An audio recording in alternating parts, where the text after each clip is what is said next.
So let's turn now to the question of equilibrium problems involving multiple steps, because we find that both in living organisms and in industrial processes, invariably equilibria require multiple steps in their achievement. So if we look at the manufacture of ammonia, and we recall the fact that ammonia is a crucially important constituent for agriculture. It is the basis for fertilizing crops globally. But in order, as we will remember, to manufacture ammonia, that requires hydrogen, H2. And the question is, how do we actually produce H2 when we're going to create ammonia? So that's the central issue here, and that's the overall reaction that we want. We want to end up with a chemical equilibrium that produces hydrogen.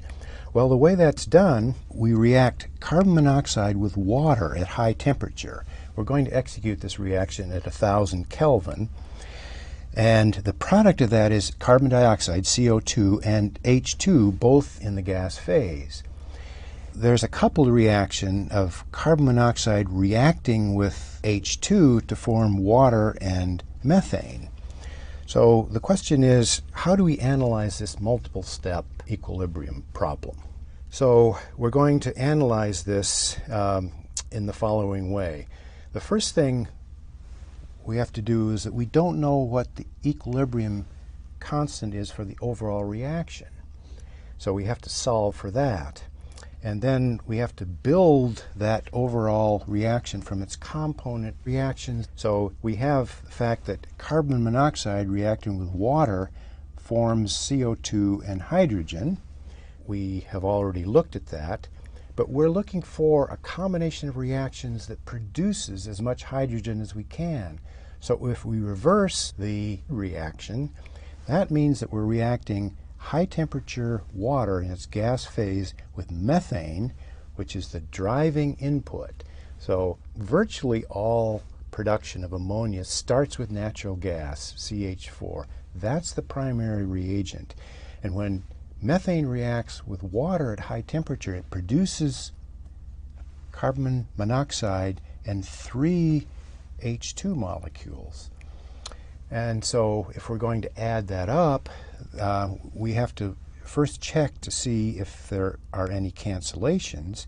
And we notice, first of all, that carbon monoxide in the first reaction is a product of the second reaction. So that couples those two reactions together. They occur in sequence, and the net reaction then is the methane input, natural gas, plus 2 molecules of water in the gas phase, going to carbon dioxide in the gas phase, plus 4 molecules of hydrogen in the gas phase.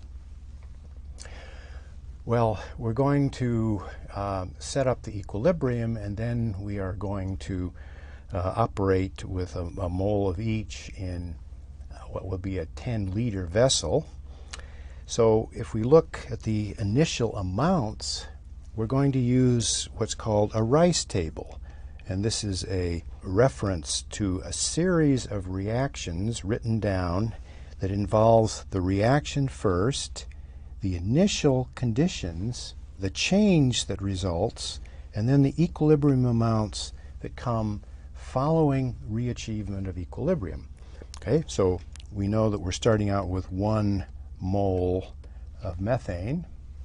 We have 1 mole of H2O, but we have no moles of carbon dioxide and no moles of hydrogen. Well, we know that this reaction is going to shift from our initial reagents, that is, we're putting methane into the system and reacting it to form what we want, which is hydrogen. So that means the change in methane we can write as minus x. The change in water, because it's 2 moles, is minus 2x. The carbon dioxide concentration is plus 1x, and the production of hydrogen is plus 4x. And you notice why this reaction is so famous and so important, and that is it produces a very large amount of hydrogen for the input of methane. Well, the equilibrium amounts then are 1.0 mole minus X and 1.0 minus 2X for water. CO2 is then picked up 0.0 plus X, and hydrogen is picked up 0.0 plus 4X. All right, so those are the amounts. We're now expanding this to 10 liters. So the equilibrium concentrations are 1.0 minus X divided by 10. So that's moles divided by liters, or molar, which is what we want. We have 1.0 minus 2X divided by 10. And we have X divided by 10 for our CO2. And we have 4X divided by 10 for our H2 equilibrium concentrations.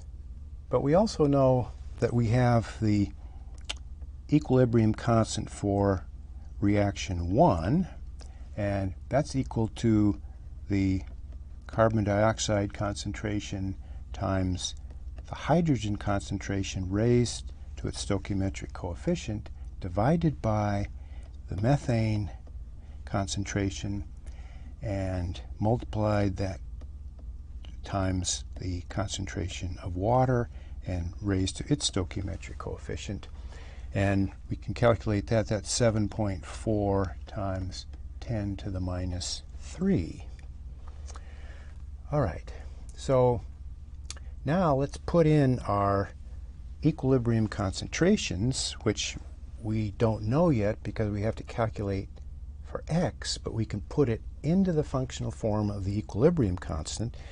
And so we simply insert what we have for each one of these species under equilibrium conditions, and we can now cancel out the 10s to the greatest degree we can, and this gives us X multiplied by 4X, but raised to the 4th power, divided by the residual number of 10s, and there are 2 in the denominator. That gives us 10 squared, and then we have 1.0 minus X, and that's multiplied by 1.0 minus 2X squared.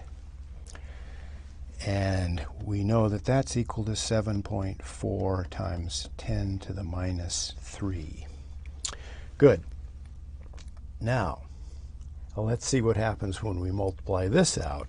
This gives us 256 X to the 5th. And immediately we say, oh, that's going to be difficult to solve, but we write the remainder out.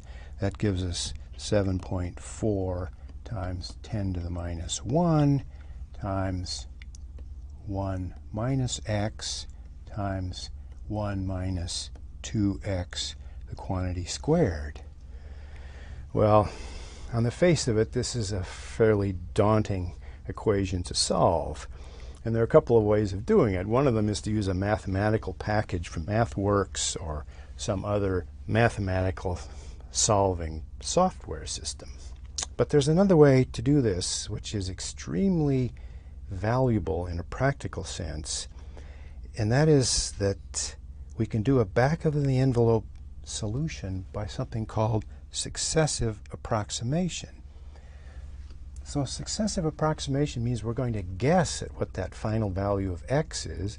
We're going to put it into both sides of the equation and find out whether we in fact have an equality. And this turned out to be extremely valuable in a practical sense, as I mentioned before. And let's see what happens when we do it.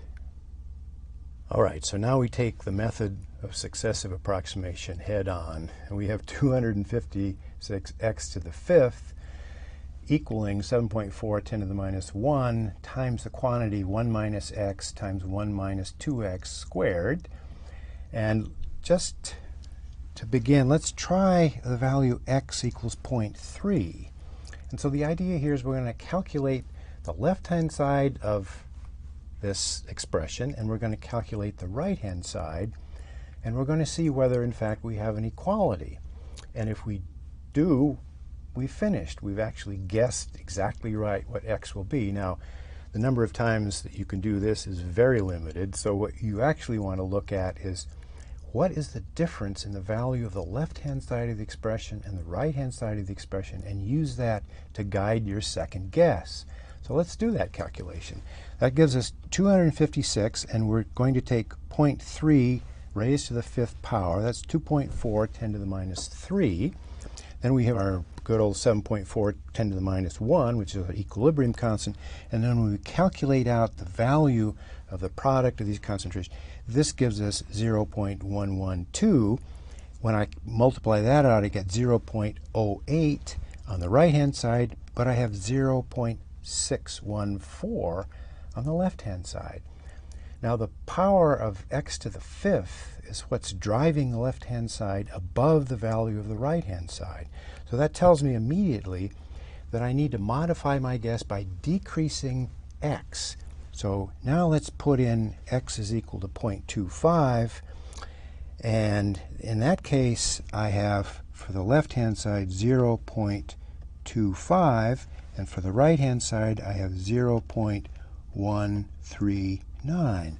I'm very close. It's a good second guess, but I need to decrease that value of x just a little bit. So if I put in x is equal to 0.23, then the equation balances. And this method of successive approximation is also very valuable because even if you have software and you're putting these numbers in, you want to do a back of the envelope calculation just to check and make sure that that software is operating properly.